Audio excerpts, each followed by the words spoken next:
Showtime. What the fuck's that? It's the name of the show. Showtime. Oh god, fucking De Niro. Oh.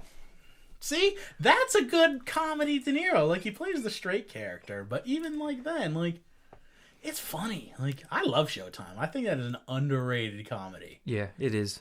I mean, did it do well at theaters? I don't think so. I don't think it did. It's like one of those after theaters movie, it does better. Yeah, like it is like I don't have cable, so it is playing on like channel 43-3 all the time. Which, when did they even start coming out with dashes? I don't know. It's at least a couple years ago. I remember 43, and there was one 43. Yeah, I think when they switched over to that like digital thing, that's when they started to do it. I messed everything up. Yeah.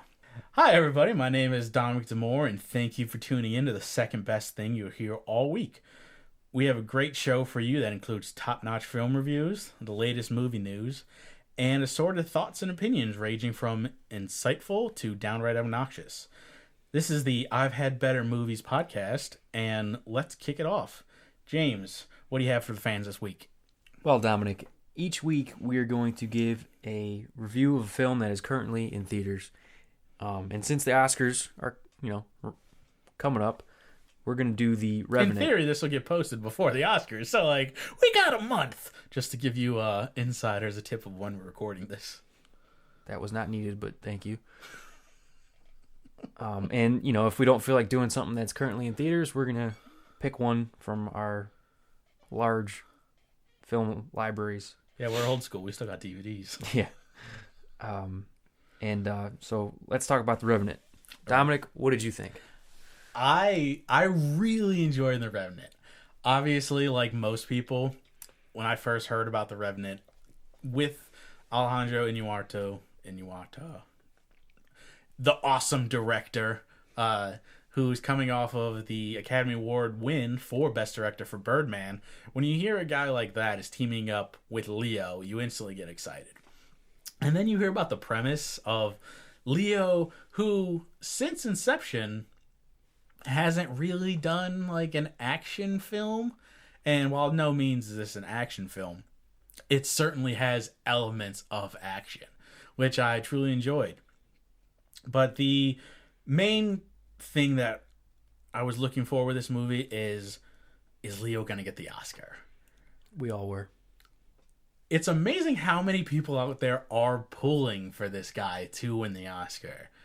Like, he's got such a rundown, and he's come up against so many, like, so much bad luck. And this year could be his year because there is no Matthew McConaughey in the Dallas Buyers Club this year. Like, people are talking, and it's between him, Redmayne, and I'm hearing Michael Fassbender for Steve Jobs. Wow.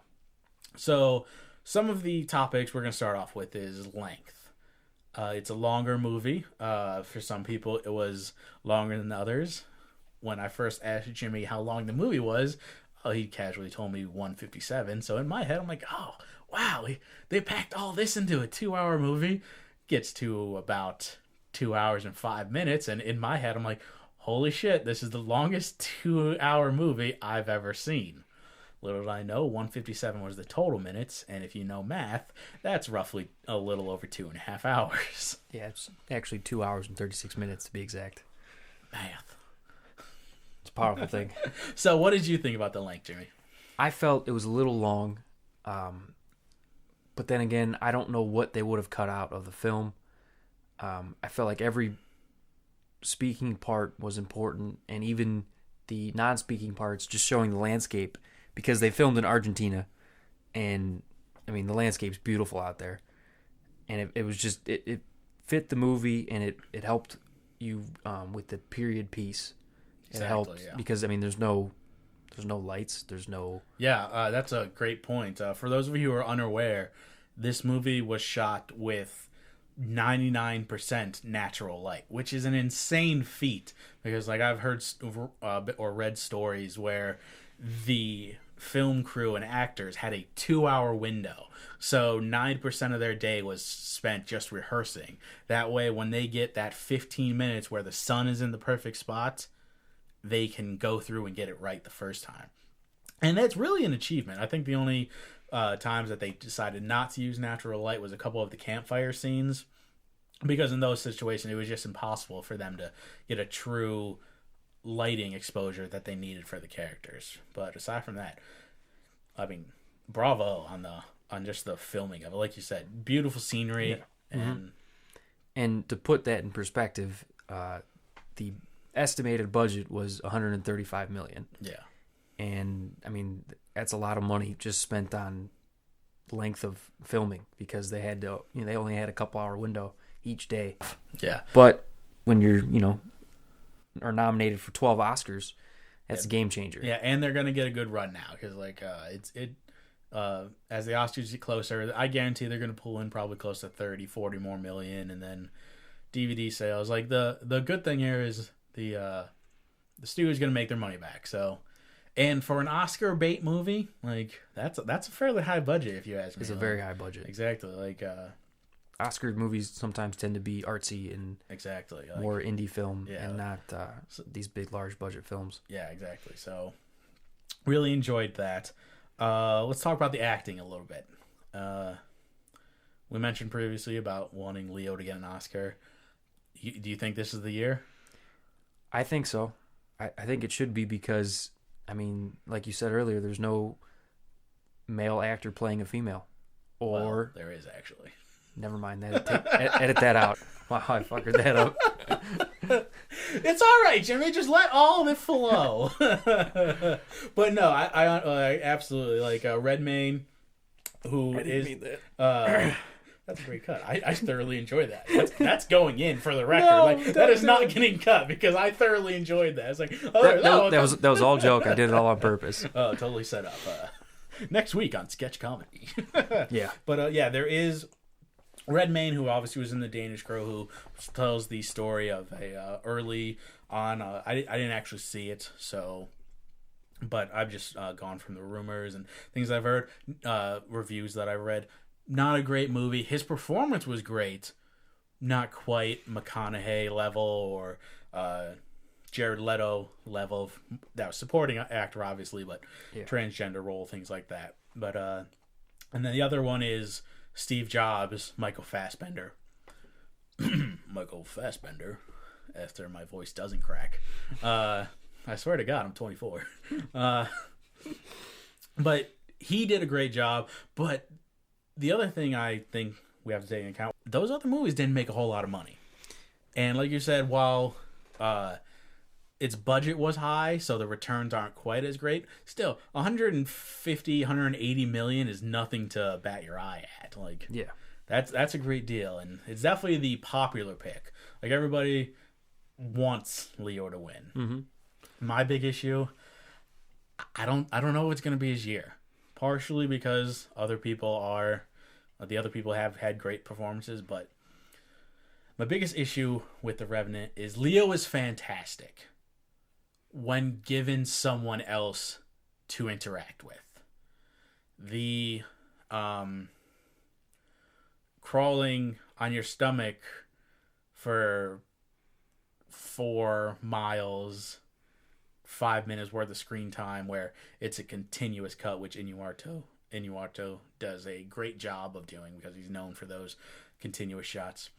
While cinematically they're great, acting wise, they're difficult, because it's just you, and you have to continue this grueling, painful crawl that it's supposed to be, and it just doesn't always flow properly. Exactly. Like I feel like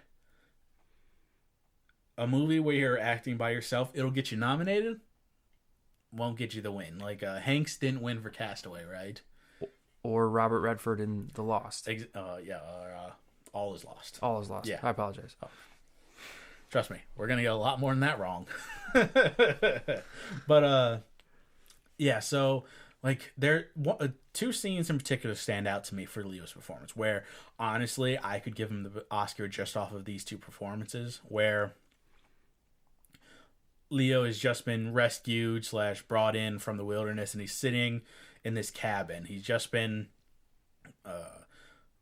bathed and he's had his clothes taken off and he's sitting there wrapped in a blanket, and you see this visceral look in his eyes as he's telling Domhnall Gleeson, who I thought was fantastic in the movie, and this was kind of Domhnall Gleeson's year between Star Wars, Star Wars, Ex Machina.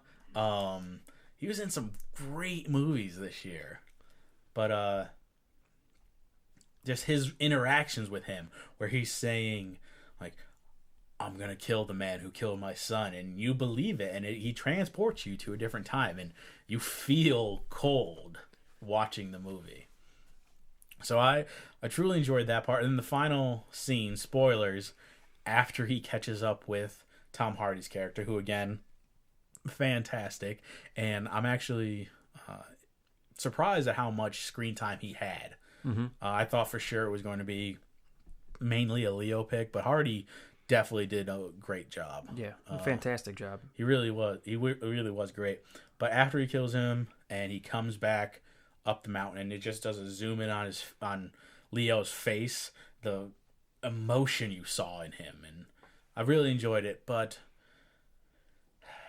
there were just so many scenes of mountaintops, and they're beautiful, like we said, but there's no acting involved in it. Like, it's somebody standing, and I don't know if that's enough to overtake somebody like Fassbender, who's getting really good reviews and a biopic, who speaks throughout the entire movie. Exactly. I mean, Leo doesn't really have that much dialogue. Yeah, somebody who's given a range. But yeah, let's go to ratings. Jimmy, do you want to explain the rating system, or shall I? You can explain the rating system. All right. Ours, we wanted to do something a little different, and James and I are both, we have fairly similar movie likes, but we do differ on some opinions. But one movie in particular, we both absolutely love. Probably a little bit too much, I would agree completely. is Good Will Hunting. We find this to be roughly the perfect movie. It has, while extremely brief, moments of action where Matt and the boys jump out of a car and beat somebody up in a playground for really, you don't really know the reason, except for like, hey, that guy jumped me a week ago. Yep, that's kind of all the information you're getting. It really is, but it's perfect. It gives you that. The acting is on another level. I mean, every character too. It's not just the leads like Matt Damon, Ben Affleck, and Robin Williams. I mean, Stellan Skarsgård's amazing. Actually, I just found this out, scrolling through IMDb, but Casey Affleck decided not to read his lines that were written for him. And I bet you Ben was like, hey, I wrote that, right? Yeah, Ben and Matt weren't really that happy about it, but after it was done, they even said that they were happy about it because they thought it was better. Gotta get a double burger. Yeah. What do you think Matt feels worse about? Inspiring hundreds of thousands, if not millions, of horrible Boston accents, or ruining the lives of people named Scott everywhere? Do you know what I'm referring to there? Yeah. In the bar? No. Really wish I would have. Oh, Eurotrip. You familiar with Eurotrip? Oh. Matt Damon plays the leader of the band who the main character's girlfriend sleeps with. Yeah. And the song, Scotty Doesn't Know. Yeah, Scotty doesn't know that Fiona... That is Matt Damon in the film. Oh, if one day I ever get to interview Matt Damon, that is the first question I'm asking. Like, what do you feel worse about? Inspiring Boston accents or ruining the lives of people named Scott everywhere? Yeah, he did that for sure. But anyway, so little bit of a side note there, but I thought it was hilarious. Back to our rating system. So we rate our movies on a scale of 1 to Good Will Hunting, with a little bit of apples in between there.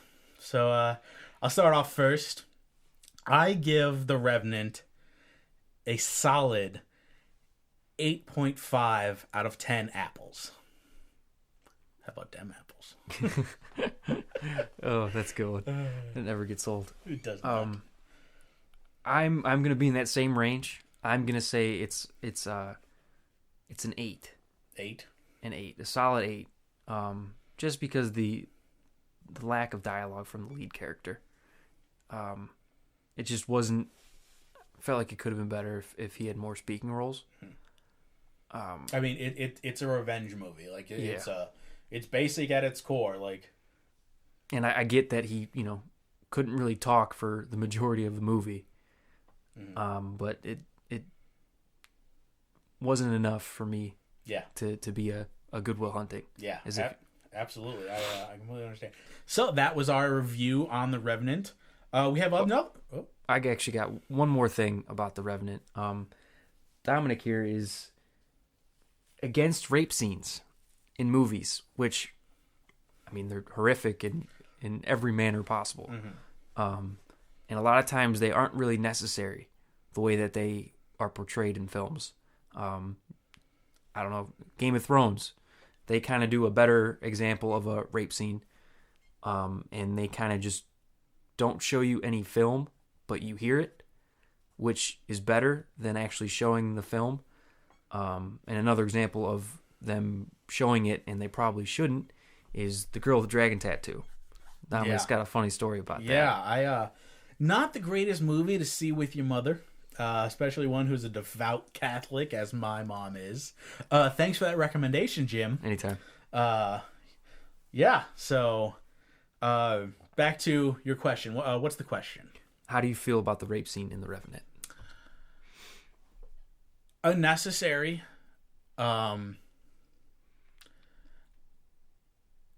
There's no reason they had to show it happening.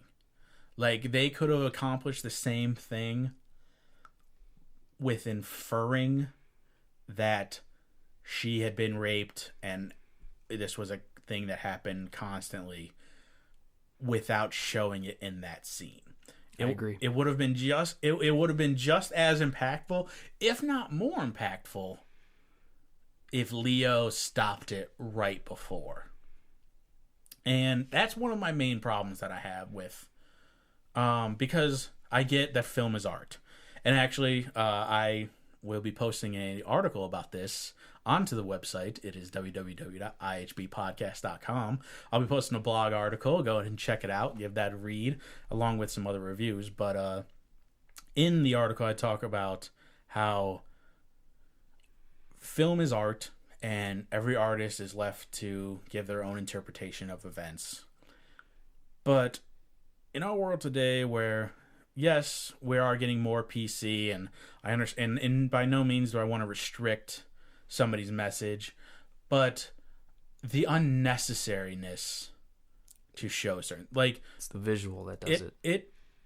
It's a weak director trait. It's a weak filmmaking trait. Like, a good director can imply that it's been happening. Like, for example, one of the most egregious I actually write about in the article is from the movie Savages with Blake Lively, Benicio del Toro. Yes, Taylor Kitsch. In the movie, spoilers if you haven't seen it, you can go see it if you want to. I'm not going to give it a raving review. Who knows? Maybe we'll do a review on that sometime this year. It's entertaining. Yeah. If you got nothing to do, I believe it's on Netflix too. Is it? I think so. Solid. Yeah, you got nothing better to do after you check out Peaky Blinders and all 3 seasons of House of Cards. Yeah, go for it. Yeah. But spoilers. Blake Lively is kidnapped, held captive, drugged, and you can tell that there was something menacing that happened, but they don't overtly say it. And then towards the end of the movie, right when she's about to be given back, they pull out this video camera, hand it to her, and show her the video of her being raped while drugged. So it's not like the traditional rape scene you see to where, like, the girl is fighting back because she's drugged, and no, by no means any less visceral and still disgusting by all means. But you had already implied the idea that it happened. there's no reason to show it to the audience. Let the audience interpret it for themselves. And I write about all this in the article. Feel free to go look it up. It's a great article. If you ask me, Jimmy will back me up too. Not because he's read it, but because he's on this show with me. But an example of a movie that does it fantastically, in my opinion, and I apologize for this long-winded response, but is Shooter, the Mark Wahlberg film. Say what you want about the movie, but And Wahlberg. Exactly, but in it, another kidnapping scene. Something about Hollywood. You can't have somebody get kidnapped and not get raped, apparently. Kate Mara is kidnapped by, forgetting his name off the top of my head, but we're going to go with Casey Jones from Ninja Turtles. Yeah. And in this movie, he's kidnapped. Clearly, they do something menacing, even to the point of she's tied up in a room. He walks into the room, says something clearly rapey. Elias Koteas. Yes, that's his name. Sorry. Says something clearly where you're like, oh God, he's about to hurt her. They don't show you what happens at all. And then later in the movie, spoilers once again, when Mark Wahlberg frees her, she grabs a gun and proceeds to shoot him in the crotch about 8 times. Instantly, everybody who's seen that movie knows what happened.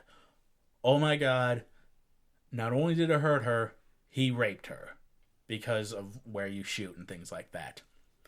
And it's perfect. It's underlined. You feel for the character, but you aren't, like, it doesn't make you walk out of the theater with your skin crawling. So, well, once again, go ahead and check out the article. Posted on the website. Great read. Little long, as most of my posts will be for a little while, because I did not realize how a computer works and how many words go on a page.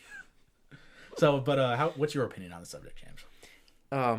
I agree with you. I mean, it's something that should be implied, and it doesn't have to be ever seen, because it's something that shouldn't be brought up in films.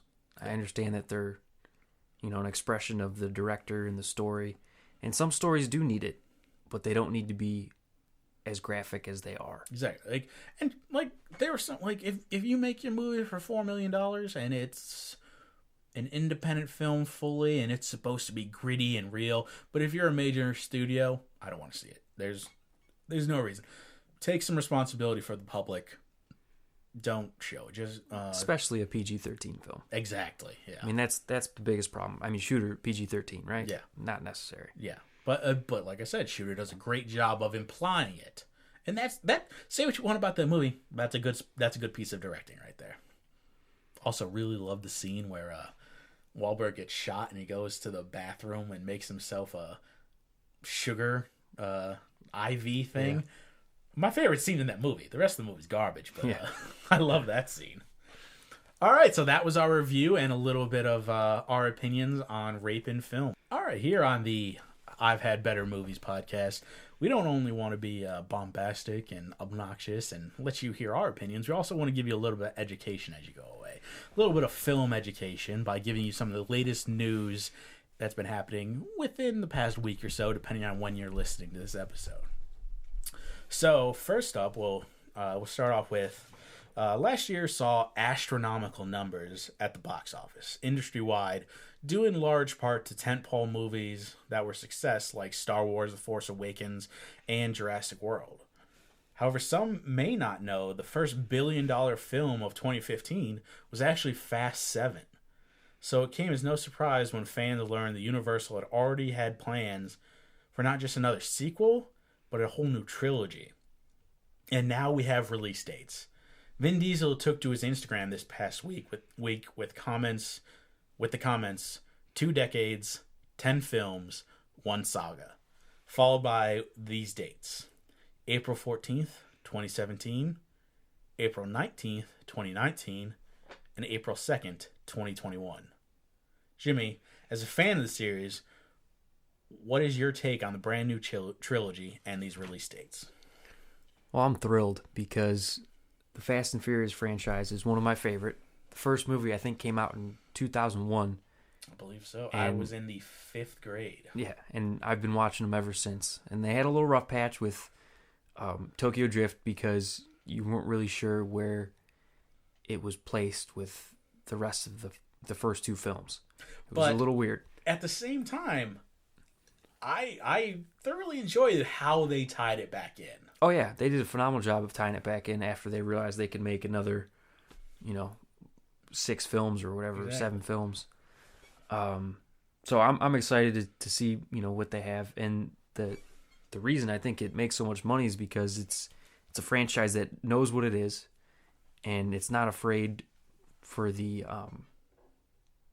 crazy stunts that they have. I mean, what other franchise can have a car go through a building into another building, not only do it once, but they did it 3 times? I mean, how many times can you really take one car and drive it into another building? A high rise. It's crazy. Oh, only in Fast and Furious. That's really what it is. It's beautiful because it knows what it is. Like it makes fun of itself. It has outlandish action. The dialogue is cheesy, and like we've talked about this other times. The theme of family is what really kind of gets you. Like it makes you feel for the characters. Like Paul Walker, obviously a major contributing factor to why Fast 7 made so much money. And now that he's not going to be in the next 3, I wonder if they can reach those same levels, because they're not going to have that push of like, hey, I got to go see this because I got to see either what they're doing to like. Yeah, that'll be the first one. The first, whatever, when's it come out? Next year. April 14th. Yeah, when that one comes out, I mean, everyone's going to be curious to see how they fit this in without Paul Walker. Exactly. Because he is the main character. Yeah, and full confession, James and I, like we said, we're big fans of this film franchise. Fast and the Furious was my favorite movie for a long time when I was a kid. And I love Paul Walker's character. Like, I love Brian O'Connor.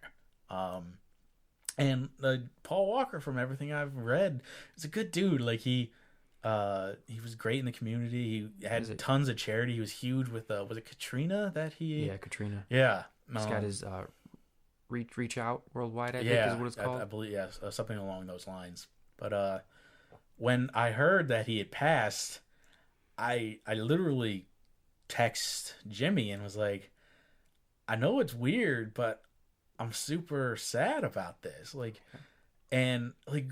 I'm very sad that like Paul Walker himself died, but at the same time, just the character is like, I remember thinking, this is how much like I love movies and how involved I get with them, that I'm thinking about Brian O'Connor's kid. Like, oh my God, he's got a kid in the movies. What are they gonna do with that? Like, how are they gonna address that? And I thought they handled it well. Yeah, what the studio did with it was pretty good. I mean, they decided to change a few things, but. And they brought in his brothers to help finish some certain parts of the film, which was pretty cool. Yeah. You ever watch CinemaSins on YouTube? No, I haven't.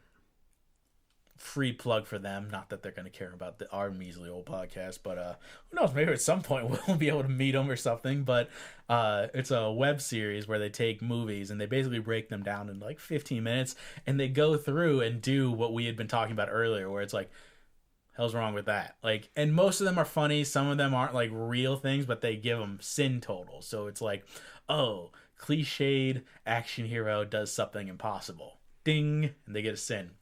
I don't remember the exact total, but Fast 7 had over 1,000 sins. I believe it. Granted, they did get 1,000 sins for just that rolling down the hill thing where Dom's car basically combusts, but he walks away.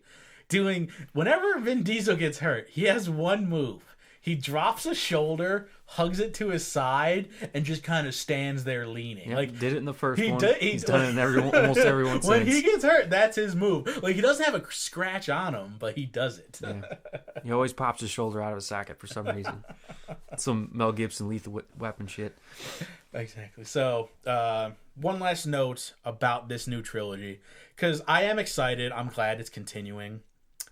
there are rumors that there's going to be spin-off movies. I don't want to see a Ludacris and Tyrese Gibson. I don't want to see a spin-off movie with them. They're good in spurts. I think they go. Who's the Japanese guy?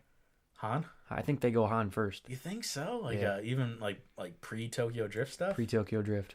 It makes sense. Like I wouldn't be surprised, but it's tough though because you can't really tie it back in because he's supposedly dead. Yeah. So we'll see how it goes there. Or I mean, they could just bring him back like they did Letty. So yeah. I hope not. That was such a weak story. Like I remember seeing that movie. The franchise did have some rough patches. I was like, really? They did this? Like, come on.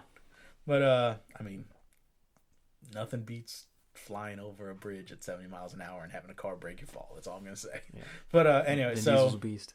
My final note is Vin Diesel is a beast. But by the time this third movie goes around, he's gonna be like 52, 53. Does that adjust your anticipation at all? No, because male actors have longer time playing male role or leading roles. I think 50. How old's George Clooney? Yeah. I mean, he's up there. I mean, he's not doing the same type of action that Vin Diesel's going to do, but Vin Diesel's a big guy. I think he can handle it. I think so too. I mean, luckily, I think this is all he's had. Like I saw that the last Witch Hunter movie, and it was okay. But it's pretty. I mean, and then he's got a Triple X coming back, so he's definitely delving back into the franchise. But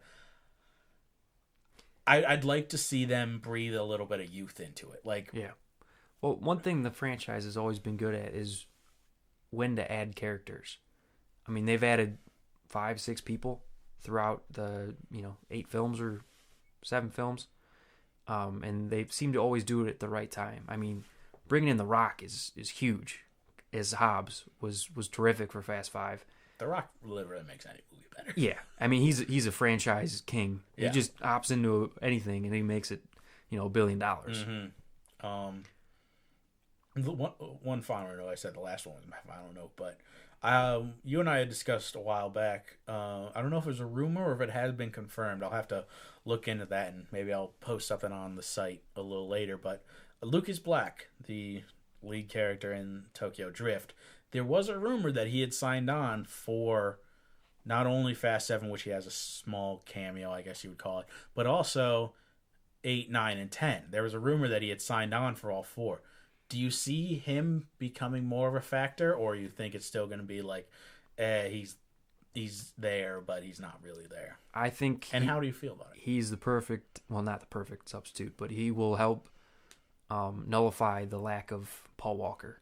And I think because he's been in the series, he was the entire movie in Tokyo Drift, and I think they'll try and tie him into it more so in 8, 9, and 10. Do you think Jordana Brewster's donezo? I don't know. She is so hot, but her acting is really bad. Can they have her without Brian? I don't know. She's been reduced to like a phone call person the last 2 movies. Anyway. Yeah, I think they need to cut her out. I mean, she is Dom's sister, which I don't know if they can't bring the kid in and not have Paul Walker, right? I mean, as a plot point, I don't think so. It'll be interesting to see. It will. I mean, I'm looking forward to it. Hey, at the very least, we're getting 3 more. 3 more movies. 3 more movies of a character we at least like. Agreed. All right, on to our next news. Fans of the 90s television hit Mighty Morphin Power Rangers, just got a big boost for the upcoming feature film as Hunger Games and 40-Year-Old Virgin star Elizabeth Banks has signed on to play the eccentric villain Rita Repulsa. Jim, as someone who is not a fan of the original television series, how does this casting affect your opinion of the movie? I'm excited. I mean, what's not to like about Elizabeth Banks? And that she's going to be playing a villain, I think is pretty cool because I don't know if we've really seen that side of her. It'll be interesting to see. Yeah, I agree. As a fan, trust me, my mother will tell you she has spent way too much money on Power Rangers toys over the years. So, I was already looking forward to this movie. It adds a level of credibility because up until this point, there have not been any big name actors who were signed on for the film. Just like the TV show. I mean, they didn't really have any. No, like big. For instance, Elizabeth Banks is the name. There's a couple of other fairly small. There's Naomi Scott, who is in The Martian for a small moment. Who else was R.J. Seiler, who he was in Me, Earl, and the Dying Girl, which a movie I didn't see. It got great reviews, but wasn't something I was into. So getting a name is for sure important for this movie. But as a fan of it, I don't know how I feel. I don't want it to go too goofy. And I feel that Banks can go goofy. There's a great short film, I guess you can call it on YouTube, which I've told Jimmy to check out, I don't know, 20, 30 times. You seen it yet, Jim? I'll get to it. Oh, yeah. Good friend there, Jim. Yeah, going to call you out in front of 12 people, because that's how many people are going to listen to this right now, because you haven't seen that video. Yeah, you just cut our viewing audience in half because of that. Send me the link. I'll watch it right now. But, yeah, it's called Power/Rangers. It's great. It's got James Vanderbeek, Katie Sackhoff, and it's this dark version of it. And that's what I was looking for. I knew I was never going to get it because that was never going to sell, because Power Rangers, it's a kids movie. I'm expecting something like the new Ninja Turtles. Not quite as digital. It's going to be a little campy. I'll probably enjoy it, but I'm going to probably leave the theater a little bit underwhelmed. But yeah, as one of my favorite podcast/YouTube video hosts say, John Campia from Collider Videos, shout out, hit me up, just saying. There's nothing wrong with adding talent. If you are adding somebody talented to a film, it's always a good thing. So, something to think about going forward. James, what do we got next? Academy Award winner Steven Soderbergh has officially retired from the silver screen since 2013. But according to Variety's Justin Kroll, Soderbergh is set to return with longtime collaborator Magic Mike in Side Effects, Channing Tatum, and reported by Deadspin Michael Shannon for the upcoming feature film Lucky Logan. Not much is known about the plot of the film yet, aside from a heist film. What are your opinions on Soderbergh returning to cinema? I mean, it's great. There's nothing wrong. Like I said, there's nothing wrong with adding talent. I am not a huge Soderbergh fan, though. I mean, that might be blasphemous to say. I mean, he's an Academy Award-winning director. He's got a different style, though, which, is probably an acquired taste. I think it definitely is. For example, I loved Side Effects, which was his last film, which was mentioned really good back from 2013. I thought it was great. Look, it's on Netflix, I believe, still. Highly recommend checking it out.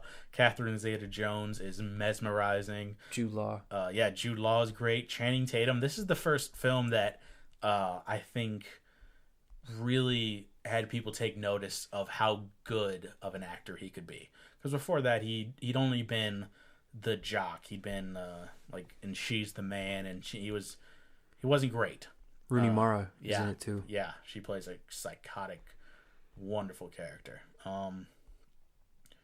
But I enjoyed that movie. But then you look back at something like Ocean's 12.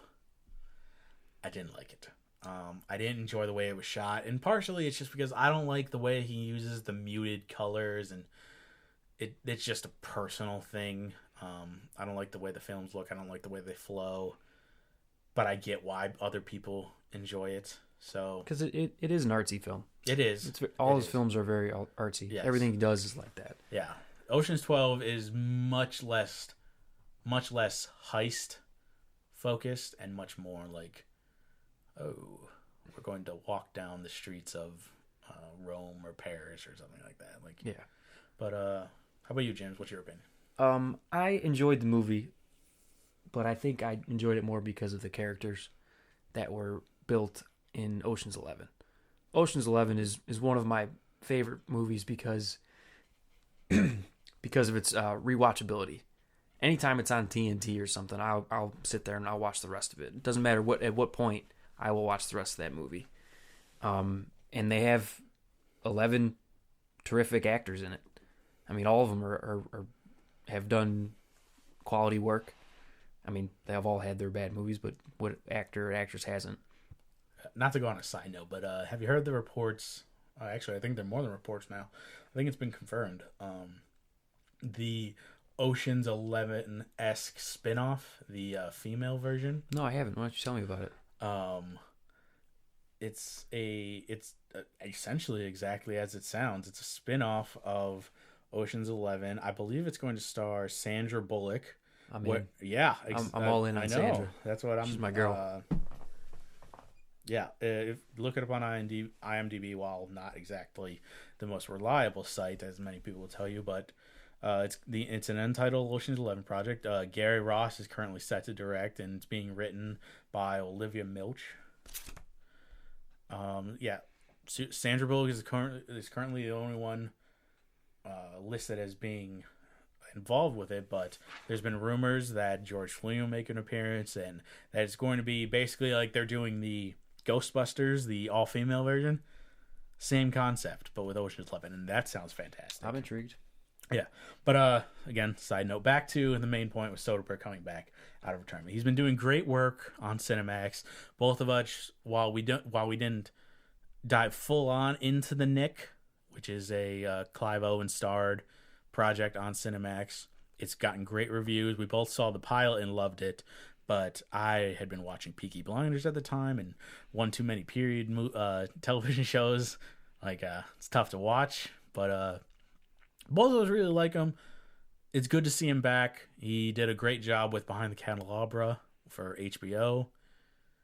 We'll see how long he lasts, if this is just going to be a one-off but I mean, he definitely seems to like TV or shows more than anything. And Channing Tatum. He gets the best out of Channing Tatum. He does. As much as some people knock Magic Mike, that was a good film. Take Matthew McConaughey's dong out of it maybe, and it gets a little better. It's I mean, how talented can a guy be? And that some people just get all the luck. What do we got next, Jim? As we previously mentioned, Star Wars Force Awakens was a great success. However, many fans were a little disappointed with the lack of Gwendolyn Christie's character, Captain Phasma. I mean, just from the posters and trailers, she looks to be pretty badass. Yeah, huge involvement in the marketing campaign. Yeah, and it was a little weird how, she only had a few minutes of screen time and only a couple lines. How do you feel about that? Yeah. In addition to being a giant comic book nerd, I also absolutely love Star Wars. James and I were there opening night at a local AMC theater, got reclining back in the awesome chairs, had our own designated seats. We're second to first row. It was great. But Phasma, disappointing. In all honesty, there's no other way to say it, because she was so involved with the marketing. You saw her in every trailer, and she's the first female stormtrooper, and she's chrome. It looks like Exhibit just pimped her out. That sounds awful because I just said she's the first female stormtrooper, and then I said pimped out, but you get what I'm saying. Poor choice of words. Yeah, West Coast Customs got it done right. It's going down a rabbit hole, people. Christy is a great actress. She's great on Game of Thrones. So not only was her casting great, but like I said, first female, great in the promotional stuff leading up to it. And then, spoilers, she gets 4 minutes of screen time. She's supposed to be this badass, but in a sense, she loses, or she doesn't lose, but she helps the wrong side, because they point a gun to her head and say, hey, lower the shield, and instead of being some badass warrior who's saying, no, I'm never gonna do that, she's like, all right, but we're still gonna win. So utterly disappointing. How about you? How do you feel about it? I agree. I mean, how do you show all these people in trailers and not show them in the movie? I mean, I'm just curious to see what they're setting up for, the next two films. Yeah. It'll be interesting to see, and I'm excited for it. Yeah. Is there anything in particular you would want to see with her going forward? I think she needs to be a badass. Yeah. I mean, she's not only the only woman, so she's got to be a badass just because of that, because they wouldn't have picked her. Yeah. I see two options. One is the popular theory online is that she's going to turn into, what people thought she was going to be originally, is the Boba Fett-esque character. Because if you look in the original trilogy, Boba Fett is not on screen very much. He only has something like 5 lines in it. But he's after Solo. And people are saying that now she's going to be hunting for Finn and trying to track him down because Finn is the traitor. By the way, did you see any of that stuff online with the stormtrooper who Finn fights with the lightsaber? For those of you who haven't seen the film, spoilers. If you haven't seen Star Wars by now, what are you doing? You better see it this weekend. Get out from under your rock. Exactly. But in one of the major battle scenes, Finn has a lightsaber. He's about to go save Rey. And this stormtrooper shows up and calls out Finn and says, "Traitor!" and then whips out this badass baton that can stop lightsabers and also gives you a shock and can kill you. And they have this really cool fight scene, which, and to tie it back into to Captain Phasma, a lot of people I've heard said they could have improved her character by 10-fold easy if they would have made that character Phasma. If they would have had her there, because that stormtrooper destroys Finn. Finn, he gets a couple of nice defensive moves in, but then he gets owned and is about to be killed. But that stormtrooper apparently has a backstory in the books, and he has become more of the Boba Fett. People want to know about him and things like that. Again, side note, keep getting off track. You should read my writing. Then you'll know what off track is. But as I was saying, the second thing that I would like to see is I want to see her, like you said, go full badass. I want to see her, instead of focusing on Finn, going after the ones Finn loves. Going after the Resistance. I want to see her in a TIE fighter just blowing stuff up. Because if it's following the path that people think it's going to, Star Wars Episode 8 should be the Empire Strikes Back of this new trilogy. So it's not going to end well for our heroes. Yep. While Star Wars has a character returning, another outer space epic will not be bringing back its leading lady. Recent reports have said that Prometheus star Noomi Rapace will not be returning for the Ridley Scott-helmed Alien Covenant. Jim, does this increase or decrease your level of interest in the next installment of the Alien franchise? I want to be honest with you. I really don't care that she's in it or not in it. The person I want back is Idris Elba's character. I'm with you there. I mean, he was great in the film. Yeah. I mean, it'd be tough for them to bring him back considering, spoilers, he blows himself up. But, yeah, if they would have announced, hey, Idris Elba's coming back, I'm like, yep, I'm excited. Because he was a great character, like you said. His Texas accent was perfect. Yeah. Those damn Brits. They got us on everything. But, yeah, I agree. I do like Noomi Rapace. I think she's a solid actress. I enjoyed her in The Drop. Tom Hardy. Yeah, Tom Hardy. And James Gandolfini. Exactly, yeah. But I don't think she's extremely necessary.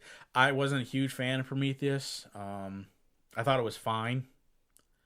Nothing wrong with it. It was intriguing for the backstory and how they tied it into Alien and everything, but when it comes to the Alien franchise, while absolutely if Idris Elba was coming back, I would have been excited.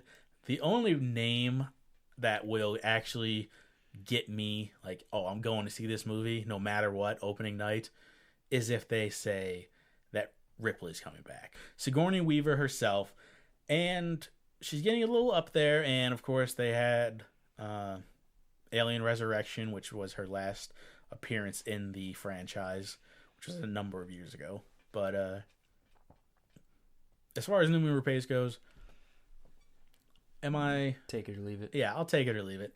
Michael Fassbender's returning, and they've cast a new leading female. And to be honest, I don't really even care that Fassbender's coming back. It's an alien movie. I'm not going for the humans. I'm going for those xenomorphs. On to the next segment.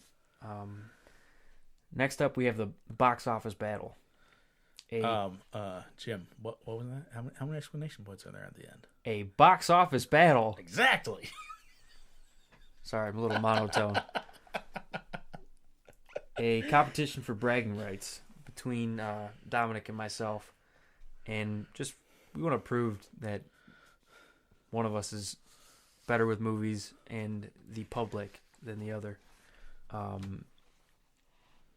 And of course, whoever wins is going to obviously buy beer next time we go out.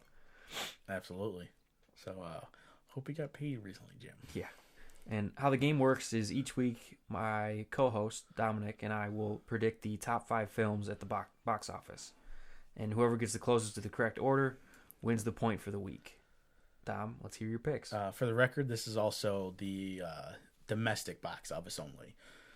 You get into a whole bunch of issues if you try to go international, and I'm sure there are times where Shrek 2 out-earned this movie opening weekend, but it came in second place. I don't actually know if that's true, but we're not prepared for the international box office. Yeah, no, we're going straight domestic. But all right.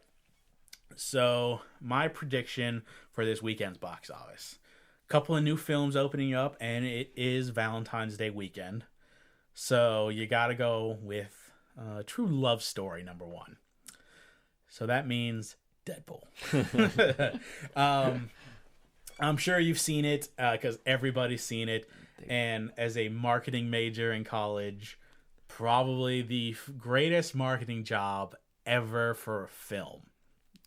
What they've done with this movie to turn Deadpool, who, while is a fan favorite in the comics, isn't necessarily a leading man. Like, my mom doesn't know who Deadpool is, but she sure as hell does know now. She also knows a lot more about the human anatomy. Did you see his cancer? I sure did. They were great. And it's one of those things where, I'm not going to lie, I checked myself. After seeing that, I was like, that's actually a good point. I've never seen another PSA that made me want to check myself for testicular cancer, but Deadpool certainly made me want to do it. Yep. But, #1, I have Deadpool.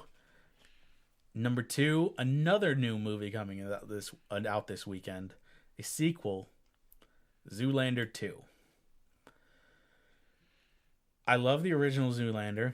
I have seen the trailers, obviously, for Zoolander 2. Not overly impressed. And comedy sequels that aren't animated tend to suffer at the box office. But I'm expecting a decent numbers.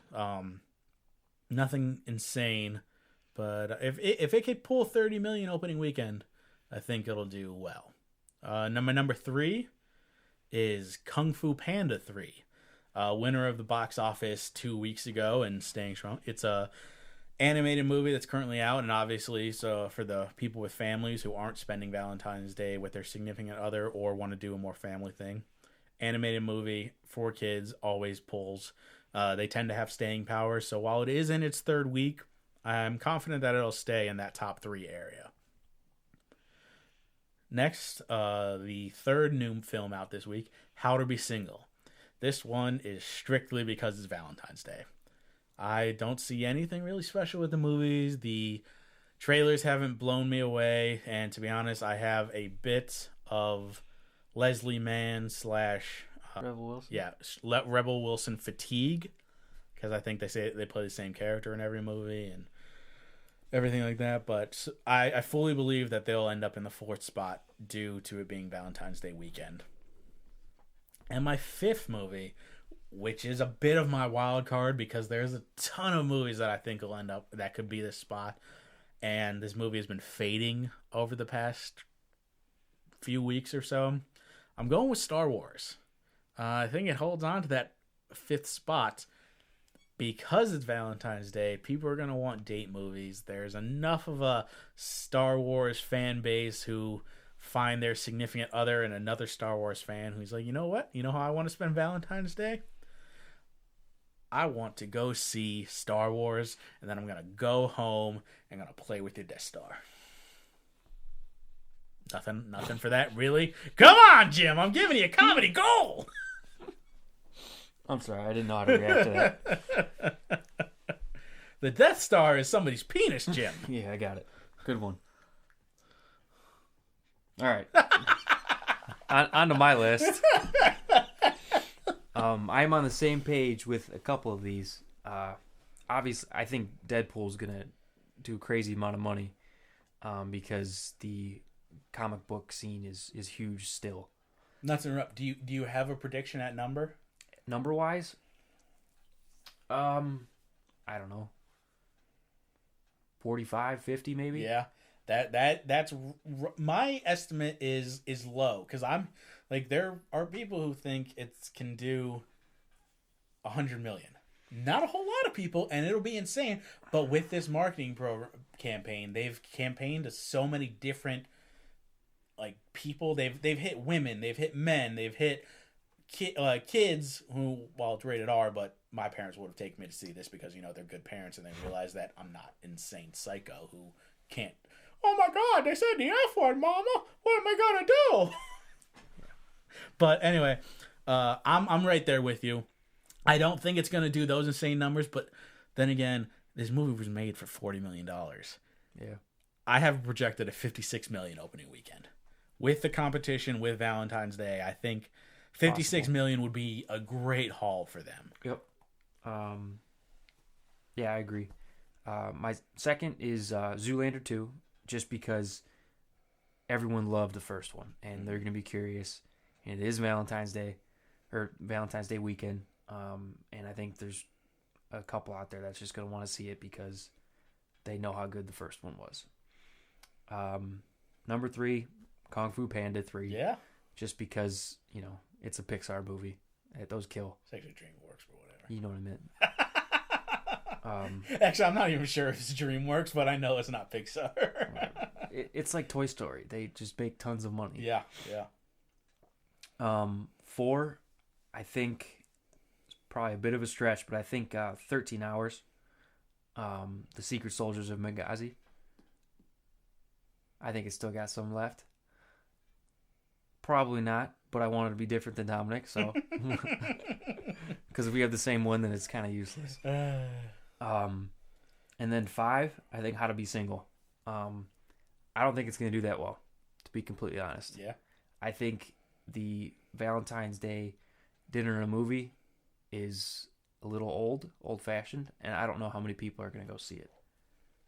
I think it's more of a family day than a dinner and a movie night. Yeah, I mean, it's definitely possible. Movies are expensive nowadays.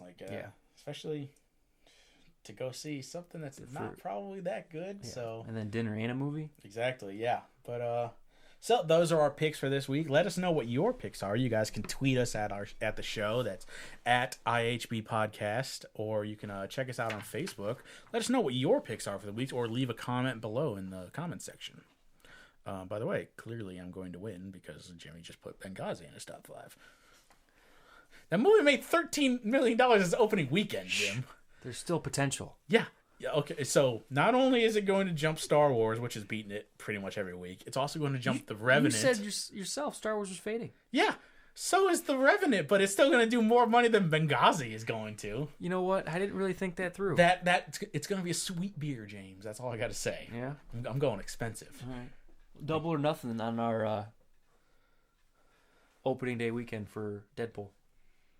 Whoever's closer. By our $6 million gap. Yeah, it's gonna be tight. Deal. We'll make that a thing. Okay, now it's time for Tough Questions, a segment dedicated to answering life's most difficult, like what is the best American pie, and giving you fans the opportunity to ask us questions to encourage intense debate that could ruin our friendship. Let's face facts. We're not that great friends anyway. If Speak you for yourself. if you would like to ask a question, just send us a tweet using hashtag IHB Movies, or send us an email to ihbpodcast@gmail.com. First question. I don't have any questions. Jim, as we talked about earlier, we gave a review of The Revenant. Alejandro Iñárritu is quickly becoming one of those directors who I would go to the theater to see. I don't think there are a lot of those these days. Before, not including Iñárritu, I can only name two, with a third who I think is growing into that. So is there any director who you would go to a film, no matter, like, you can know nothing about the movie but just see this person's name? Anybody come to mind? I don't think. Well, the common moviegoer definitely does not go to see a movie that is directed by the same person, unless it's Steven Spielberg. I think he's probably the only person that someone will go see any movie he directs. Yeah, Spielberg he's the outlier. He's the obvious one where it's like you throw, like, a lot of movies don't get marketed on their director. Every Spielberg movie you get is Spielberg first. Yeah. So I think he's definitely one. Yeah, the common moviegoer, I think, will go to a movie that their favorite actor is in, or actress. Mm-hmm. I think that's the thing that they'll go for. But director, it's tough to say. You're not. I mean, me personally, yeah, there's directors that I will go see. Clint Eastwood, I'm a big fan of him, and I will go see any Clint Eastwood movie. That's probably not common with my generation. No, but it's so weird because when a director gets that level of respect where you'll go see a movie, I think it just leads me to be a little bit more disappointed in their work, I guess. Like, it's a little built up. Yeah. Like, high expectations. Like Spielberg. Everybody knows he's a legend. He's the GOAT, greatest of all time. But you look back at some of his recent movies and like Bridge of Spies, not that successful. From what I've heard, not that great of a movie. War Horse, not that successful. Although I think it did bank overseas. Probably. But like, again, my grandpa loves it, but my grandpa also is addicted to horse racing, so it's a thing. But like Indiana Jones and the Crystal Skull, like, just bad. And then, him trying to blame it on George Lucas. Yeah. It's a little weird. Yeah. It's like, no one told you to direct that. But he's definitely, he still got that name. Like, I'm going to go see. And especially because, have you heard anything about his next movie, which is called Ready Player One? Mm-mm. It's supposed to come out next year, I believe, next December area. I believe next December area. It's kind of like The Matrix meets like video games, and it's based off of a hit novel. It's supposed to be. I could actually be wrong on The Matrix meets video games, but as I understand it, it's like a post-apocalyptic world, things like that, where people play in like they are in these pods that play and have their own world, kind of like Gamer, but I assume better. Yeah. At least that's what I've heard. Could be totally wrong. Tell me in the comments if I am. Tell me to go F myself, whatever. But as I mentioned earlier, there's two directors who I'll go see their stuff just because their name's on it, that I can guarantee. There's a third that is up and coming and quickly rising to the level where it's like, yeah, all he does is hit home runs. And then there's Iñárritu, who I previously mentioned, who's quite possibly winning back-to-back Best Director. So, yeah he's going to be in that category. But the two are Spielberg, Christopher Nolan. Yeah. Christopher Nolan, definitely. Yeah, I mean, all the Batman movies. Yeah. Inception. Yes. one of my favorite movies of all time, The Prestige. Yeah, yes, The Prestige is a terrific movie. I love The Prestige. Interstellar, I enjoyed. Is it a masterpiece? Was it to the level that everybody was expecting? No, but I thought it was still good. I thought some of the stuff he did, the way he based it so heavily on like real quantum theories. Yeah, most of it was pretty realistic. Yeah. My problem, I do have some problem with him going forward is the last Batman was not very good. Let's face facts. Rises was a disappointment. Made bank. There were just so many plot holes in that film that a good director would cover. I feel like he was burnt out, so I don't really blame it on him, and he didn't really want to do a third one anyway. Yeah, I think he put all his effort into The Dark Knight. Yeah, literally. I mean, because Dark Knight is the greatest comic book movie of all time. Terrific. That is in my top. That's in my top 10 movies of all time, not just comic book movies.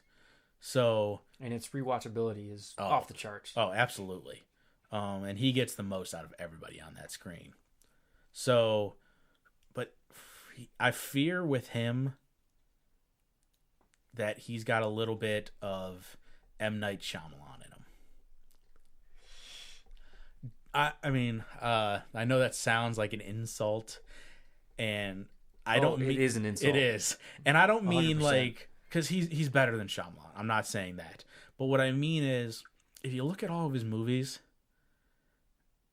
every one has a twist ending, and that's a tough road to go down because when you hit so hard with those twist endings so early.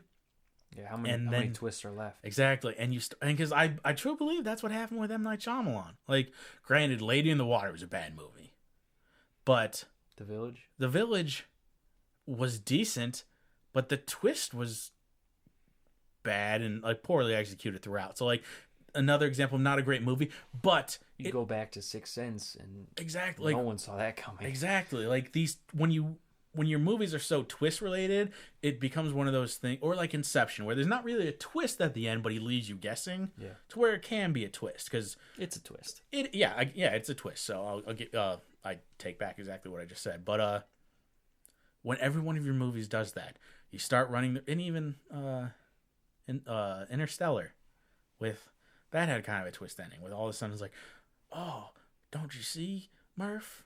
We sent us back. Yeah. In the future. Yeah, it's a little much. Exactly. And like that's a bad ending. Say what you want. Yeah. Like that's Shyamalan level. Mm-hmm. And if he keeps going that way. But to his credit, I think he's starting to branch out. I don't like, well, it also depends on what, but he just recently released that his next movie is going to be a historical movie about the Battle of Dunkirk, World War II battle. So, in theory, no twist there, but we'll see. But he's definitely one. And then the third one, who I think is quickly rising up the ranks, Ryan Coogler.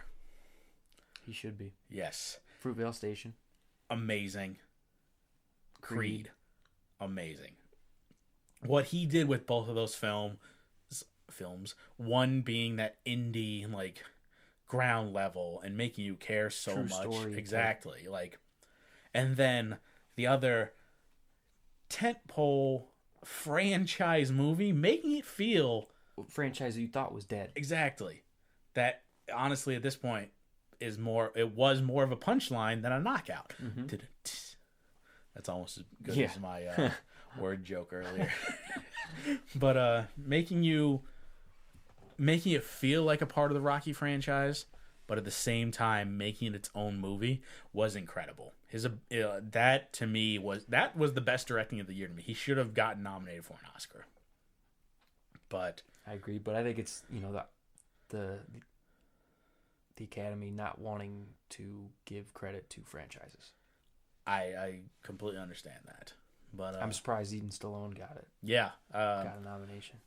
Can't believe that. Yeah.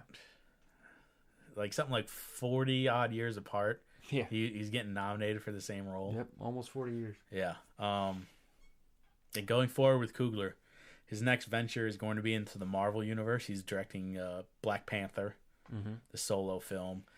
So I hope Marvel, because they have a tendency to, they give their directors room, but Marvel is it's very constricted. It's like, hey, you can't do this, but you can do this. So I hope they let him have his freedom, but he still gets to do these other projects. And he's got to stay involved with the next Creed movie. He doesn't have to direct because he's already said he's not going to, but writing, producing, he needs a part of that. I agree. Well, that's our show for today. Thank you all for tuning in.